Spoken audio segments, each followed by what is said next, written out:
Go.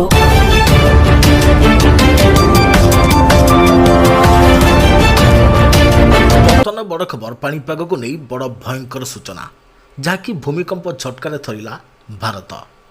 ଆସିବ କି ବଡ଼ ସୁନାମି ଚେତାବନୀ ଜାରି କଲା ବିଭାଗ। ଭୂମିକମ୍ପ ଝଟକାରେ ଥରିଲା ଭାରତ। ରିକ୍ଟର ସ୍କେଲରେ ତୀବ୍ରତା 5.4 ରିପୋର୍ଟ। ଜାଣନ୍ତି କି କେତେ ତୀବ୍ରତାର ଭୂମିକମ୍ପ କରିଦେବ ଧ୍ୱଂସ? ତେବେ ଜାଣିବା ସବୁକିଛିର ଡିଟେଲ୍ସ ଇନଫର୍ମେସନ୍ ଆଜିର ଭିଡ଼ିଓରେ। ତା ପୂର୍ବରୁ ଭିଡ଼ିଓକୁ ଲାଇକ୍ କରନ୍ତୁ, ଯଦି ପାରୁଛନ୍ତି ଆପଣଙ୍କର ସାଙ୍ଗସାଥୀମାନଙ୍କୁ ଭିଡ଼ିଓଟିକୁ ସେୟାର କରିନିଅନ୍ତୁ। ଯଦି ଫ୍ରେଣ୍ଡସ୍ ଆପଣମାନେ ଆମର ଏହି ଚ୍ୟାନେଲରେ ନୂଆ ହିଁ ଭିଡ଼ିଓ ଦେଖୁଛନ୍ତି, ପୂର୍ବରୁ କେବେ ବି ସବସ୍କ୍ରାଇବ୍ କରିନାହାନ୍ତି, ତେବେ ନିହାତି ଚ୍ୟାନେଲକୁ ସବସ୍କ୍ରାଇବ୍ କରିବା ସହିତ ପାଖରେ ଆସୁଥିବା ବେଲ୍ ଆଇକନ୍କୁ ବଜାଇ ରଖିଥାନ୍ତୁ। ତେବେ ଆଣ୍ଡାମାନ ଦ୍ୱୀପପୁଞ୍ଜ ନିକଟରେ ସମୁଦ୍ରରେ ଏକ ଶକ୍ତିଶାଳୀ ଭୂମିକମ୍ପ ଅନୁଭୂତ ହୋଇଛି।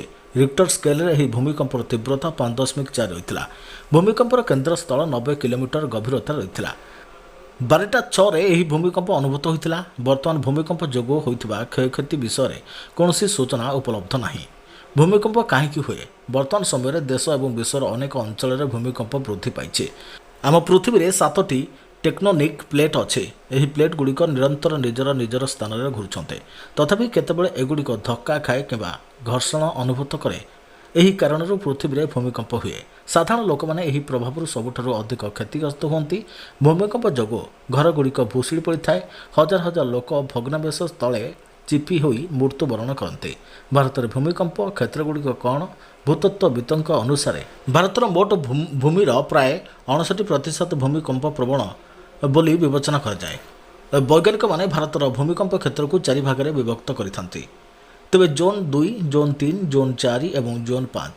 ଜୋନ୍ 5ରେ ରହିଥିବା ଅଞ୍ଚଳଗୁଡ଼ିକୁ ସବୁଠାରୁ ଦୁର୍ବଳ ବୋଲି ବିବେଚନା କରାଯାଏ, ଯେତେବେଳେ ଜୋନ୍ 2କୁ ସବୁଠାରୁ କମ୍ ଦୁର୍ବଳ ବୋଲି ବିବେଚନା କରାଯାଏ। ଆମ ଦେଶର ରାଜଧାନୀ ଦିଲ୍ଲୀ ଜୋନ୍ 4ରେ ପଡ଼ିଥାଏ। ଏଠାରେ 7ରୁ ଅଧିକ ତୀବ୍ରତାର ଭୂମିକମ୍ପ ହୋଇପାରେ, ଯାହା ବଡ଼ କ୍ଷୟକ୍ଷତି ଘଟାଇପାରେ। ହିମାଳୟ ଅଞ୍ଚଳ ଏବଂ ଭାରତର କିଛି ଅନ୍ୟ ଫଲ୍ଟ ରେଖା ଯେପରିକି କଚ୍ଛ, ଉତ୍ତର ପୂର୍ବ ଭାରତ ଭୂମିକମ୍ପର ଉଚ୍ଚ ବିପଦରେ ଅଛି, କାରଣ ଭାରତୀୟ ପ୍ଲେଟ୍ ୟୁରେସିଆନ୍ ପ୍ଲେଟ୍ ସହିତ ଧକ୍କା ଖାଏ।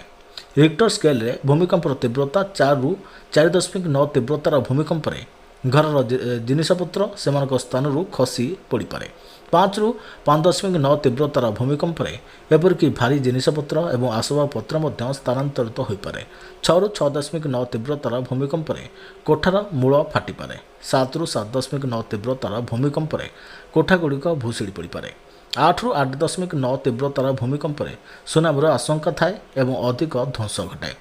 6 କିମ୍ବା ତାଠାରୁ ଅଧିକ ଭୂମିକମ୍ପରେ ସବୁଠାରୁ ଗୁରୁତ୍ୱପୂର୍ଣ୍ଣ ଧ୍ୱଂସ ଘଟିଥାଏ। ଏଭଳି ରାଜ୍ୟରେ ଶୀତର ପ୍ରଭାବ ଆରମ୍ଭ ହୋଇଗଲାଣି। 15 ଡିଗ୍ରୀ ତଳେ 8 ସହରର ତାପମାତ୍ରା। ରାଜ୍ୟରେ ଆରମ୍ଭ ହୋଇଛି ଶୀତର ଲହରୀ। ଲଗାତାର ଗତ 2ରୁ 3 ଦିନ ହେବ ଅଧିକାଂଶ ସ୍ଥାନରେ ଥଣ୍ଡା ଅନୁଭୂତ ହେଲାଣି। ରାଜ୍ୟରେ ବର୍ତ୍ତମାନ କ୍ରମାଗତ ଭାବେ ଉତ୍ତର ଥଣ୍ଡା ପବନ ପ୍ରବେଶ କରୁଥିବାରୁ ଥଣ୍ଡା ବଢ଼ିବାରେ ଲାଗିଛି।